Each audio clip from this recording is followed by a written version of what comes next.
नमस्कार, यह multi heparin treatment है। वीडियो के अंत में पूरा ट्रीटमेंट लिखा हुआ है। सबसे पहले हम टेल्कम पाउडर लेंगे मेडुला ट्रीटमेंट देने के लिए। मेडुला ट्रीटमेंट सीखने के लिए आपको पिछला वीडियो देखना पड़ेगा, जिसमें मेडुला ट्रीटमेंट को कंप्लीट एक्सप्लेन किया गया है।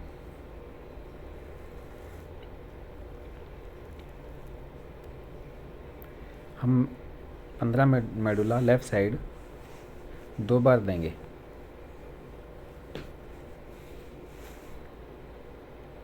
किसी भी ब्लॉकेज वाली बीमारी या स्पाइनल प्रॉब्लम्स हो किसी को, डिस्क बल्ज हो किसी को, तो हम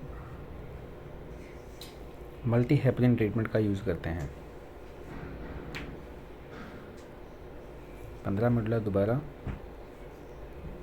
लेफ़्ट साइड में देना है बस only.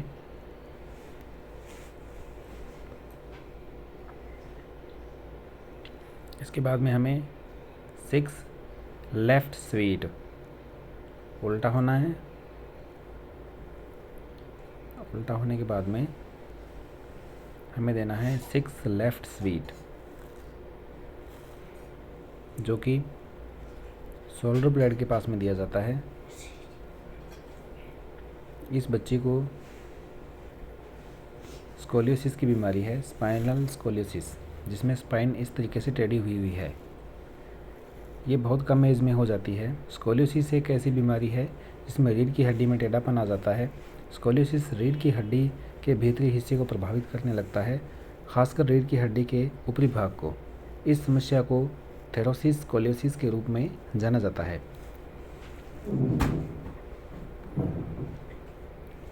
6 left sweet, 6 left sweet देना है। हाथ को इस तरीके से बनाना है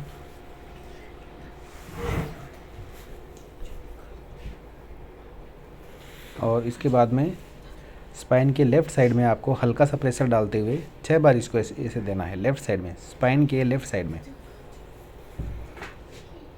15 मेडुला 2 बार देने के बाद 2 बार 6 लेफ़्ट स्वीट आपको देना है। 1 मिनट का गैप लेना है। उसके बाद में दोबारा आपको 6 लेफ़्ट स्वीट जो है वो आपको देना है 1 मिनट के गैप के बाद। न्यूरोथेरेपी में 1 मिनट का, आधा मिनट का जो गैप होता है वो बहुत मायने रखता है किसी भी ट्रीटमेंट को देने के बीच में। 6 लेफ़्ट स्वीट आपको देना है। आपको हल्का प्रेशर डालते हुए यहाँ पे देना है स्पाइन के लेफ़्ट साइड में। अब आपको सीधा हो जाना है।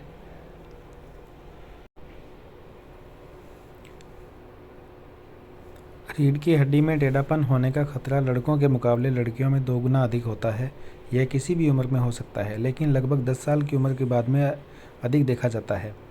इस स्थिति में कई लक्षण भी शामिल होते हैं, जैसे कंधे बराबर ना होना, सिर दोनों कंधों के बीच में ना होकर एक तरफ होना। हम 4 पैरा ट्रीटमेंट देंगे। यह पैराथायरॉयड ग्रंथि को उकसाने के लिए दिया जाता है।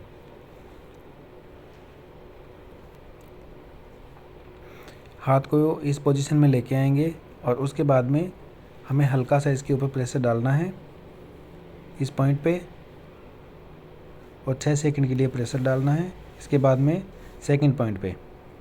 इस तरीके से हमें यहाँ पे 8 पॉइंट बनाने हैं।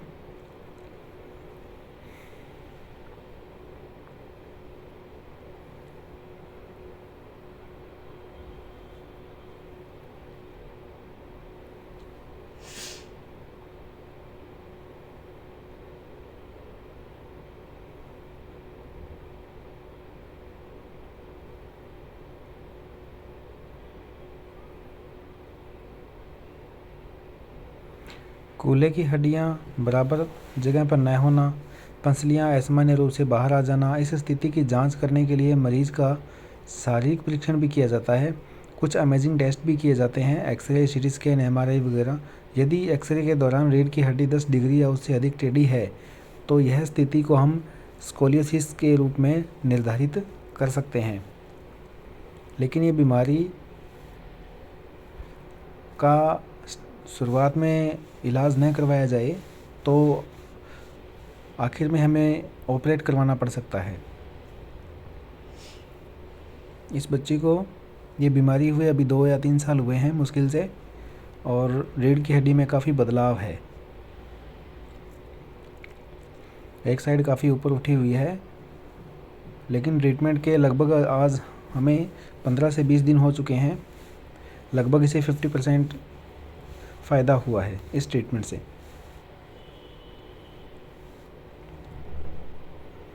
फोरपेरा देने के बाद में हमें थाइज़ के नीचे तकिया लगाना है ताकि दबाव देते समय किसी भी टाइप की कोई दिक्कत न हो। तकिया लगाने के बाद 7 लीवर देना है हमें।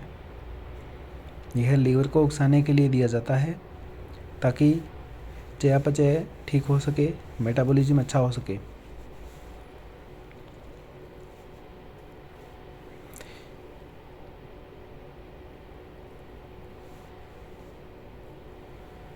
सेवन लीवर के बाद में हम 8 चेस्ट ओनली देते हैं।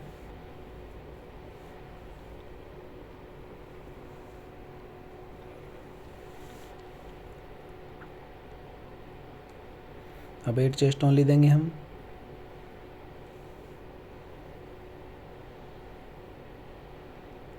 हाथों को ऊपर की तरफ उठाना है, पोजीशन यही होनी चाहिए। इसके बाद में हमें चेस्ट पे हाथ और पैरों से, दोनों से किसी से भी दे सकते हैं हम। यह ब्लड के फ्लो को बढ़ाने के लिए दिया जाता है, साथ में लंग्स को उकसाने के लिए दिया जाता है, क्योंकि प्लाज्मिन हेपरिन जो है वो लंग्स में और लीवर में दोनों में ही बनता है।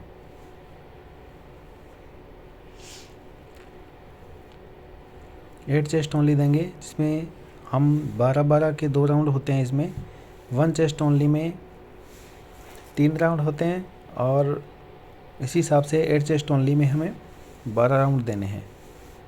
उल्टा लेटाना है। इसके बाद में हमें 10 ADR देना है। दोनों कंधों, जहाँ कंधे अपने दोनों एंड होते हैं वहीं पे हमें इस तरीके से देना है। यह एड्रिनल ग्लैंड को उकसाने के लिए दिया जाता है। हमारे शरीर के अंदर महत्वपूर्ण प्रतिक्रियाओं को नियंत्रित करने वाले हार्मोन्स का उत्पादन यहीं होता है।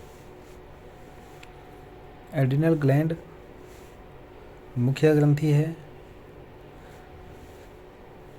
उसके बाद में सीधा लेटाना है।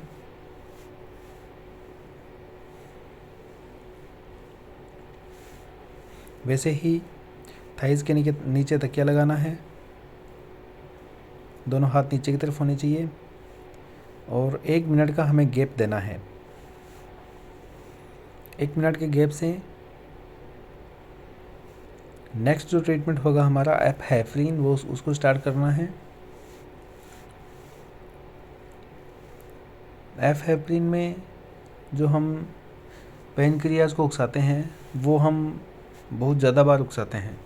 18 बार हम पेनक्रियाज को उकसाते हैं। ये पेनक्रियाज का पॉइंट है। हमें पैरों से इस तरीके से प्रेशर डालना है। अगर बच्चा छोटा है तो हम हाथों से भी दे सकते हैं। इस ट्रीटमेंट को हम एपहेफ्रीन बोलते हैं। पेनक्रियाज पेट में स्थित एक अंग है। पेनक्रियाज आपके पेट के पीछे छोटी आंत के पास एक लंबी ग्लैंड है। पेनक्रियाज 2 मुख्य काम करता है। एक एक्सोक्राइन फंक्शन जो पाचन का काम करता है, और दूसरा एंडोक्राइन जो ब्लड शुगर लेवल को नियंत्रित करता है। हमें यहाँ पाचन क्रिया को सुधारने के लिए जो हमें विटामिन्स चाहिए होते हैं, उनके उत्पादन के लिए हम पेनक्रियाज को उकसाते हैं।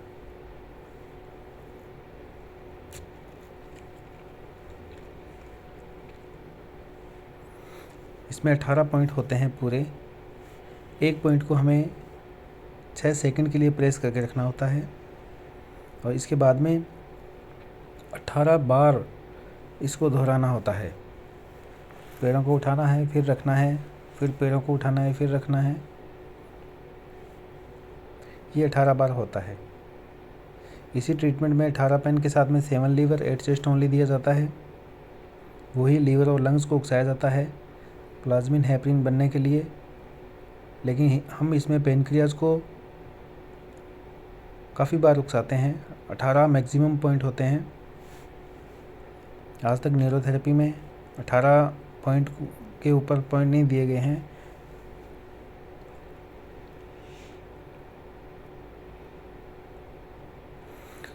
18 पेन देने के बाद में हमें 7 लीवर देना है। यह लीवर को उकसाने के लिए दिया जाता है। लेफ़्ट साइड के हाथ को और लेफ़्ट साइड के पैर की थाइस को हम बराबर में प्रेस करते हैं और इसके 7 पॉइंट बनाते हैं।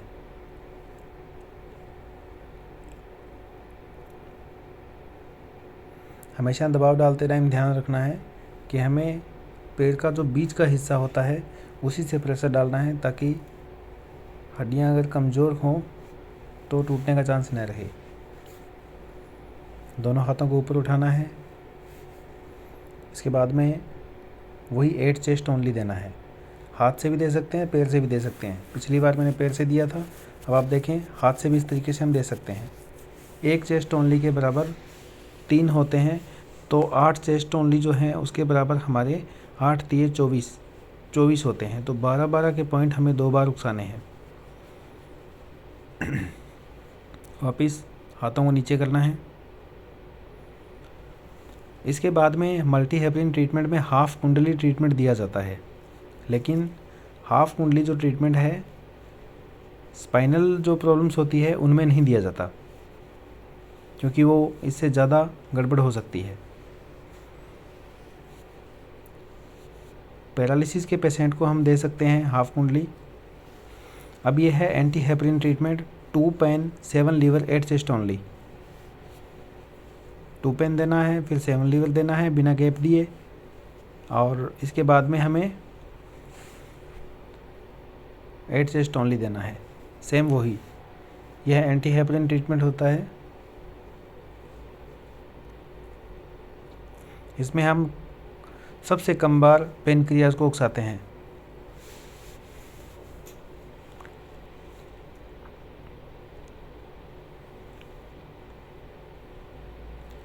हाथों को ऊपर उठाना है।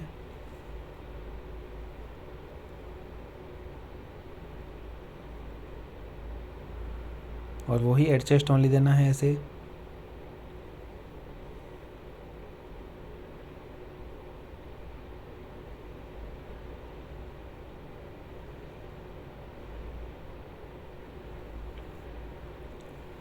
यह लंग्स को उकसाने के लिए दिया जाता है।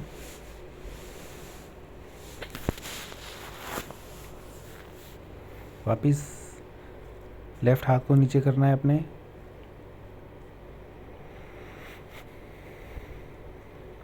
इसके बाद हम देंगे पी हेपरिन ट्रीटमेंट, जिसमें हम 8 चेस्ट ओनली 8 पेन, यह पेनक्रियाज को 8 बार उकसाने के लिए। ये पी हेपरिन ट्रीटमेंट है।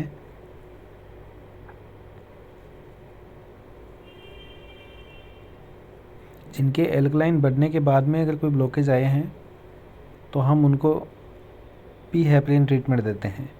अगर किसी को एसिडिक प्रॉब्लम्स थी उसके बाद में अगर कोई ब्लॉकेज आए हैं तो हम उसको ए हेपरिन ट्रीटमेंट देते हैं। उसमें हम पी हेपरिन के साथ में एसिड को मिक्स करते हैं। इसमें हमने एसिड को मिक्स नहीं किया है, हमने एल्कलाइन ट्रीटमेंट दिया है। 8 पेन 7 लीवर।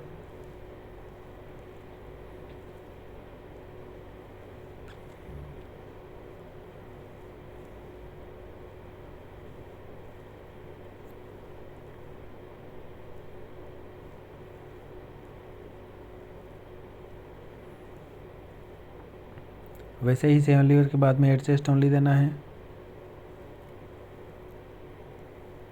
हमें मल्टीपल टाइम जो है वो लीवर और लंग्स को उकसाना है, इसलिए हम इसको मल्टी हेपरिन ट्रीटमेंट बोलते हैं। अब 8 चेस्ट ओनली, ये 12-12 बार दोनों साइड में देना है।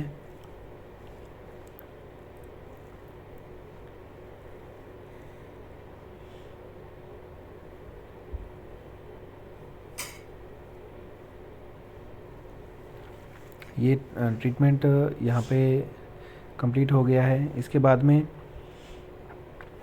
आपको उल्टा लेटाना है। उल्टा लेटने के बाद में हम जो स्पाइन है उसको हम क्लॉकवाइज करेंगे। इस तरीके से पेशेंट को उल्टा लेटाना है। चेस्ट के नीचे आपको तकिया लगा देना है ताकि हल्का फुल्का अगर प्रेशर भी पड़े तो किसी भी टाइप की कोई दिक्कत ना हो। अब आपको पास में बैठना है ऐसे और स्पाइन को क्लॉकवाइज करना है। अब इधर वाली साइड थोड़ी उभरी हुई है और दूसरे वाली जो साइड है वो उभरी हुई नहीं है, वो नीची है। तो हमें स्पाइन को क्लॉकवाइज करना है, रब करना है मतलब।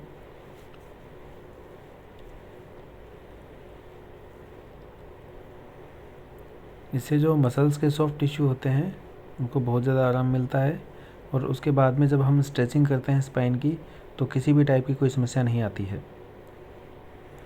हमें क्लॉकवाइज घुमाते रहना है, ऐसे मसाज करनी है कमर की।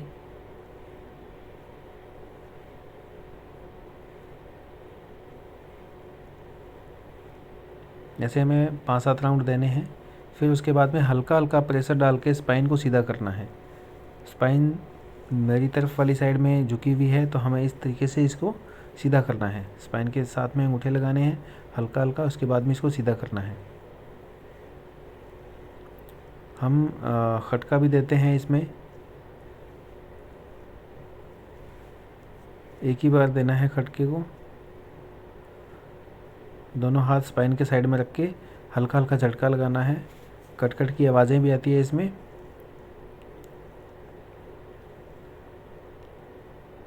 इस तरीके से अपने को खटका देना है, 1 टाइम देना है बस। इसके बाद में क्लॉकवाइज करना है हल्का हल्का।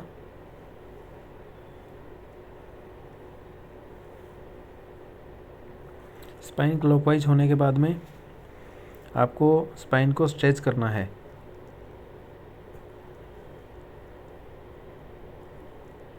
ऐसे घूम जाना है इस तरीके से। अब आपको स्पाइन को स्ट्रेच करना है ऐसे ऐसे। Very good. अब दूसरी साइड में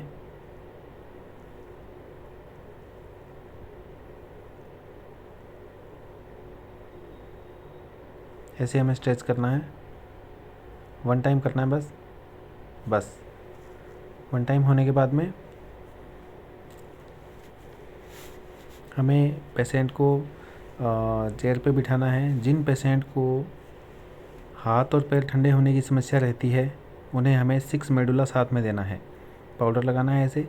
ये मेडुला है, 6 मेडुला। पहले लेफ़्ट साइड में 12 बार और फिर राइट साइड में 12 बार। ये आपको 3 बार देना है। जिन पेशेंटों के हाथ पैर नॉर्मली ठंडे रहते हैं। गर्दन सीधा। उसके बाद में 1 मिनट का गैप देने के बाद फिर दोबारा ऐसे ही करना है आपको।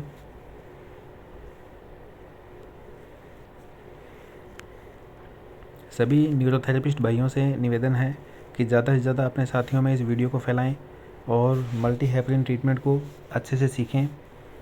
किसी भी टाइप का कोई डाउट हो तो आप हमसे संपर्क कर सकते हैं। ये पूरा ट्रीटमेंट है, ये आप अपने नोटबुक में लिख सकते हैं और इनमें किसी भी टाइप की कोई बात हो तो आप हमसे पूछ सकते हैं। वीडियो देखने के लिए बहुत बहुत धन्यवाद। Thank you.